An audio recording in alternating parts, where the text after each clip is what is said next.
is a true franchise with the final episode of our Power Rankings series. So today it's going to be teams number 1 through 8. Make sure to go check out the previous 3 videos where we ranked number 8 to 32. And let's begin. All these teams are going to be very good, so it's not like everybody knows these teams are good. But here's my top 8. Please leave a like, subscribe, and keep the comments. Let me know what you guys think down below. Coming in at number 8, the Seattle Seahawks. The Seahawks are a really good team. DK Metcalf was probably the best pick in the whole entire draft. I don't know how so many teams overlooked him. He's just a really good player as a wide receiver. He's jacked. Him and Russell Wilson's a great combo, but I think that Russell Wilson's number 1 receiver is Tyler Lockett. He had such a good first 10 weeks in fantasy. It was insane. Him and Russell Wilson. So it's Russell Wilson, Tyler Lockett, DK Metcalf, and Chris Carson. That's a dynamic offense. And their defense isn't too shabby either. I think they just added Jadeveon Clowney. Yeah, they did. He injured Carson Wentz in the playoffs. We don't talk about that. But the Seahawks are a really good team, and I have them at number 8. Coming in at number 7, the Green Bay Packers. As long as Aaron Rodgers is on this team, they're always going to stay within the top 15 probably, just like the Patriots would if Tom Brady was on that team. Aaron Rodgers is really good. Devontae Adams is a top wide receiver, probably top 5, top 6. We got Aaron Jones had a pretty solid season. He started off a little slow, but then he bounced back later on in the season. And their defense is, whatever. They have a good defense, but their offense is kind of where it comes together. One thing that is something to watch with the Packers is how Geronimo Allison and Marquez Valdes-Scantling, how they come along as receivers, because last year, it was a little shaky at times with those two. So Aaron Rodgers kind of needs some help, one of those guys to step up. Coming in at number 6, the Indianapolis Colts. All right, so the Colts just signed Phillip Rivers, and I know some people might think that the Colts are a little high, but even though Phillip Rivers had a pretty bad year last year with interceptions, I think he'll bounce back a little bit. He won't be the prime Phillip Rivers, but he'll still be pretty good. And the Colts were able to win games with Jacoby Brissett. And honestly, I think that Phillip Rivers is going to be the same player Jacoby Brissett was. But I believe that with a healthy roster, the Colts are pretty good. They have Eric Ebron. No, they don't. My bad. They don't have Eric Ebron. They have Jack Doyle, who I think is a pretty good tight end. Marlon Mack's a really good running back. They have Naheem Hines. Who's their wide? Do they have a wide receiver? They have T.Y. Hilton. T.Y. Hilton's insane. I think he's underrated as a wide receiver. He could be top 15, top 10, honestly. I think that all around they just have a pretty good team. That's why I had them at number 6. Number 5, the Buffalo Bills. So I'm excited about the Bills. I don't know why, but I don't hate them.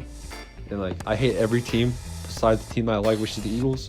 But for some reason I don't hate the Bills. I like Josh Allen. I think he's a good young player. I like how he's able to scramble around in the pocket in addition to his good accuracy as a quarterback. And Devin Singletary is the rookie running back, right? I'm in a bit of a dilemma for fantasy next year. I can either keep Devin Singletary or Terry McLaurin, both in round 10. So I don't know which one to keep between Terry McLaurin and Devin Singletary. So let me know down below which one I should keep. But I think that the Bills have a really good offense. They just added Stephon Diggs. So Josh Allen, Stephon Diggs, Devin Singletary, Cole Beasley, who I think is maybe the most consistent wide receiver in the league. Their team's just really good, and they have a pretty good defense too. I believe they have Micah Hyde. I'm not too sure about that one though, but he's pretty good. So Bills, I'm excited to see them compete and take over the Patriots division and be the new king of the AFC. Coming in at number 4, the San Francisco 49ers.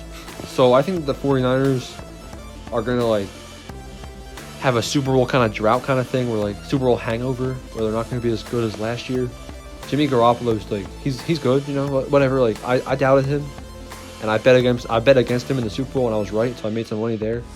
But I just don't think he's gonna carry this team anywhere. I'm pretty sure they're getting rid of Emmanuel Sanders, and I think that's gonna hurt them. George Kittle's really good. They just have one of the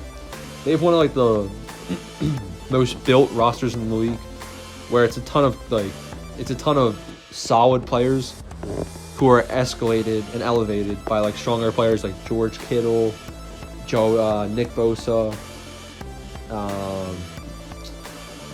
They're really good all around, and that's why they're at number 4. Coming in at number 3, the Baltimore Ravens. Baltimore Ravens, they have Lamar Jackson. Lamar Jackson is insane. I don't know where Mark Andrews came from. Mark Andrews is one of the best tight ends in the game, it looks like. So who knows where he came from? What's his name? Mark Ingram. Mark Ingram had a really good year last year. Funny guy too. I believe that. Oh, Marquise Brown, Hollywood Brown. Dude's fast. Holy. I just think that Lamar Jackson has a huge dynamic element that this team's been looking for. And that's why they're at number 3. They choked so hard last year, the Titans. But I believe they'll bounce back and most likely win the AFC North. Number 2. The New Orleans Saints. Drew Brees is a really good quarterback. I don't know why he didn't make the All-Decade team. Their team is the 49ers, but they have a better quarterback. And a better wide receiver. So basically, you replace George Kittle with Michael Thomas and Jimmy Garoppolo with Drew Brees. That's why the Saints are number 2, not the 49ers. Drew Brees is a better quarterback, and Michael Thomas is, probably top 3 wide receivers in the league.